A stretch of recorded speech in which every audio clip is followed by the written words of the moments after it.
بات یہ ہے کہ آج کل نکاح کرنے والے کو زنا کرنے والا بھی بیوقوف سمجھ رہا ہے, زنا نہ کرنے والا بھی بیوقوف سمجھ رہا ہے. اچھا کام ہے نا, باپ بھی اس کو بیوقوف سمجھ رہا ہے اپنے بیٹے کو, ماں بھی اپنے بیٹے کو بیوقوف سمجھ رہی ہے.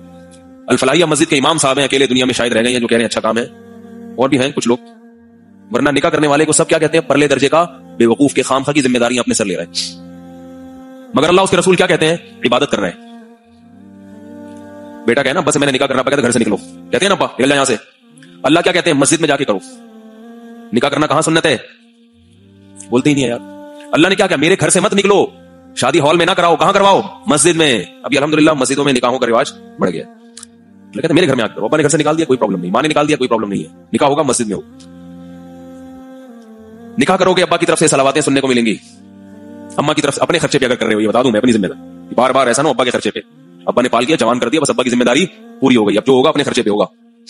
اپنے خرچے پہ کر رہے ہو اور ابا نے صلواتیں سنانا شروع کر دی, جو کہ کریں گے ضرور, اماں نے شروع کر دی, بہنوں نے تانے کوسنے دینا شروع کر دیے. ابھی بہت ہنس رہا ہے یہ بچہ جو ہے نا, بہت ہنس رہا ہے, چھوٹا ہے نا. اگر یہ بالغ ہو چکا ہوتا تو یہ رو رہا ہوتا, میرے دل کی آواز. یہ بچہ بہت ہنس رہا ہے, اس کو پتہ ہی نہیں بیچارے, جب یہ بالغ ہوگا پھر یہ بیان سنے گا تو پھوٹ پھوٹ کے روئے گا, کہے گا کہ آپ کو کیسے پتہ چل گیا میرے دل میں کیا ہے.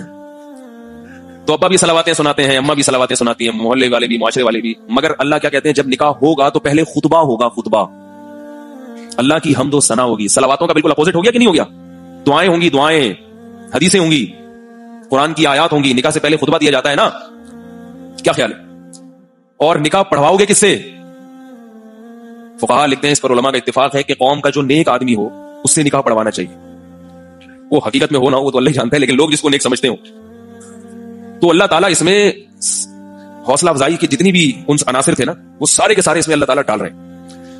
پھر آپ اگر نکاح کریں گے, خاندان ٹائم پہ اگر نکاح کریں گے, بڑھاپے میں کریں گے, پھر لوگ خوش ہوتے ہیں. اگر آپ بڑھاپے میں نکاح کر لیا نا آپ نے, آپ ہو گئے 48 سال کے, 50 سال کے, پھر تو لوگ رشتہ تلاش کرتے ہیں, بھائی اب کرا دو یار. 15-20 سال کی بات کر رہا ہوں, جو جوانی کی عمر ہے جس پہ اصل حکم ہے شریعت کا کہ نکاح کرو. اس عمر میں اگر آپ کر رہے ہیں تو پھر یہ صلواتیں, تانے اور یہ الٹی سیدھی باتیں.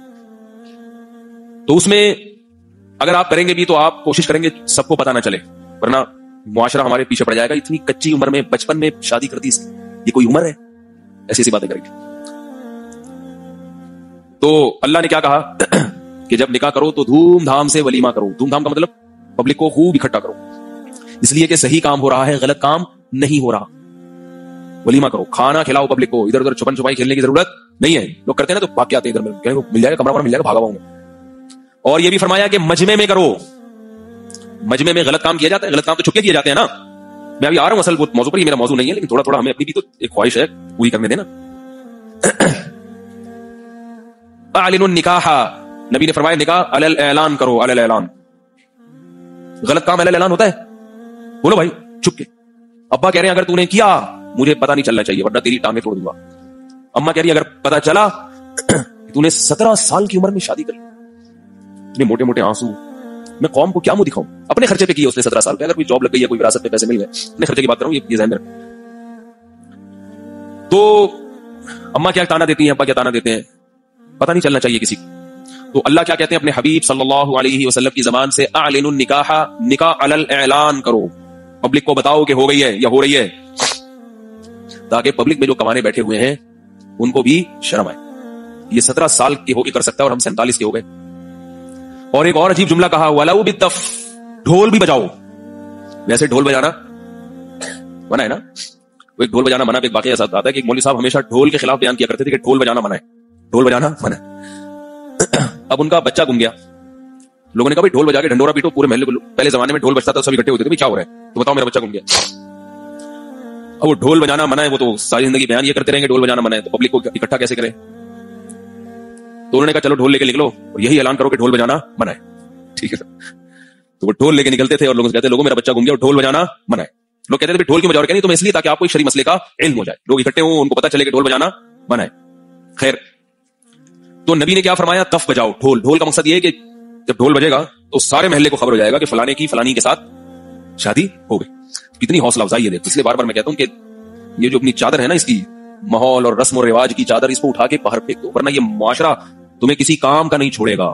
یہ اچھے کام پہ اپریشیٹ نہیں کرتا, یہ ہمیشہ غلط باتوں کی ترغیب دیتا ہے. وَإِن تُطِعْ أَكْثَرَ مَن فِي الْأَرْضِ يُضِلُّوكَ عَن سَبِيلِ اللَّهِ, اللہ فرماتے ہیں اگر زمین میں اکثریت کو فالو کرو گے تو یہ تمہیں اللہ کے راستے سے ہٹا دیں گے. تو ان 3 غار میں جو چھپے ہوئے لوگ تھے انہوں نے دعا مانگی. ایک نے کہا کہ اللہ جب وہ چچا زاد بہن جس میں عاشق تھا اس میں مجھے مکمل قدرت ہو گئی تو اس لڑکی نے کیا کہا, اتق اللہ, میں تو مجبور ہوں, تو مجبور نہیں ہے, اللہ سے ڈر. میں یہ عرض کر رہا تھا کہ زانی یہ بھول جاتا ہے کہ اس کا مجھے قیامت کے دن حساب دینا ہے, حساب دینا ہے اس کا. اور زانی پر ایک پھٹکار دنیا میں برستی ہے, وہ آخرت میں بعد میں, وہ یہ کہ اس کو جو گھریلو زندگی ہے وہ اس کی تباہ و برباد ہو جاتی ہے. اپنی زوجہ کی طرف رغبت ختم, روزانہ نئے مزے بدلنے کا شوق, اس سے اس کی لائف کیا ہوتی ہے, ڈسٹرب ہو جاتی ہے, ذہنی سکون خراب ہو جاتا ہے. جو حلال پر قناعت کرنے والے لوگ ہیں وہ خوش رہتے ہیں, دیکھتے ہی نہیں دائیں بائیں کیا ہو رہا ہے, سکون سے زندگی گزرتی ہے ان کی. اور جو یاد رکھو جو زانی ہے نا, زانی اس کا بڑھاپا بڑا خطرناک ہوتا ہے, بڑھاپا بڑا خطرناک ہوتا ہے. نکاح کرنے والے کا بڑھاپا آسانی سے گزر جاتا ہے بال بچوں میں. زنا کرنے والے کو بڑھاپے میں شوق وہی ہوتے ہیں جو جوانی میں تھے, کہ یاد رکھو شوق ختم نہیں ہوتا.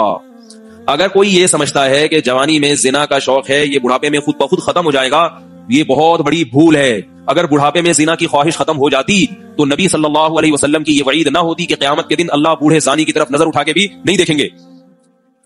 قوت ختم ہو جاتی ہے, طاقت ختم ہو جاتی ہے, خواہش ختم نہیں ہوتی. اور اس سے بڑا عذاب کیا ہوگا کہ ایک چیز کی خواہش ہے مگر اسے پورا کرنے کی قوت نہیں ہے. کسی چیز کا دل چاہ رہا ہے آپ کا مگر آپ اس خواہش کو پورا کر نہیں سکتے. یہ تو 24 گھنٹے کی ٹینشن ہے یا نہیں ہے؟ کیوں نہیں سمجھ میں آ رہی بات بھائی؟ خواہش ختم نہیں ہوتی بوڑھے میں اگر اس نے جوانی میں اپنے آپ کو کنٹرول نہ کیا ہو. جس شخص نے جوانی میں بدنظری نہیں چھوڑی, آپ اس کا بڑھاپا دیکھو, بڑھاپے میں بہت خطرناک نظر باز ہوتا ہے, وہ بہت خطرناک ہوتا ہے. اور پھر اس بدنظری کی پھٹکار اس کے چہرے پہ بھی پڑتی ہے, اور توبہ کی توفیق پھر اکثر نصیب نہیں ہوتی. لوگ یہ سمجھتے ہیں کہ جوانی ہے تو بڑھاپا جب آئے گا تو خود بخود چھوٹ جائے گا. نہیں چھوٹتا, خود بخود اور پختہ ہو جاتا ہے, اور پختہ. اس لیے اس خوش فہمی میں ہرگز نہ رہے بھائی. اگر اللہ نہ کرے کسی نے زنا کیا تو خوب گڑ گڑا کے اللہ کے سامنے توبہ کرے. وَلَا تَقْرَبُوا الزِّنَا إِنَّهُ كَانَ فَاحِشَةً وَسَاءَ سَبِيلًا, فرمایا زنا کے قریب بھی مت پھٹکو, قریب بھی مت جاؤ. کسی عورت کے ساتھ تنہائی اختیار کرنا اسلام میں حرام ہے, کسی عورت کے ساتھ. یہ نبی صلی اللہ علیہ وسلم کی شدید وعید ہے اس پر. کسی بھی جوان عورت کے ساتھ آپ تنہائی اختیار, جوان ہو یا عمر زیادہ ہو, تنہائی نہیں اختیار کرتے. یہاں بہت ہی کوئی بوڑھی ہے, نانی دادی بن گئی بالکل 90-95 سال کی, ایک الگ بات. جوان عورت ہو, 50-55 سال کی عورت بھی جوان ہی ہوتی ہے. آپ اس کے ساتھ تنہائی اختیار بولو نا بھائی نہیں کر سکتے. لفٹ میں بعض دفعہ ایسے ہوتا ہے, کہیں بلڈنگ میں آپ جا رہے ہیں, کوئی خاتون چلی گئی لفٹ کے اندر, آپ باہر آ جائیں, آپ نہ جائیں, موقع تلاش کر رہے ہوتے ہیں. ہمارے یہاں ہوتا ہے لفٹوں میں خاتون جا رہی ہے, بندہ بھی چلا گیا, کہتے ہیں نظر نیچے کر کھڑے ہوئے. یہ جب جائز ہی نہیں ہے آپ کا اس کے ساتھ تنہائی اختیار کرنا, تو آپ کو جب شریعت اجازت ہی نہیں دے رہی تو آپ کتنے اچھے ہیں برے ہیں یہ بحث ہی جائز نہیں ہے.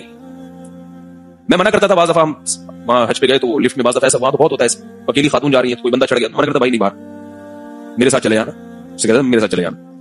نہیں بھائی ہم تو حج کرنے آئے ہیں, لڑکیوں کو دیکھنے تھوڑی آئے ہیں. مجھے پتا ہے بھائی آپ حج کرنے آئے ہیں, تو یہاں اگر اللہ رسول کی نہیں مانو گے تو پھر کہاں مانو گے؟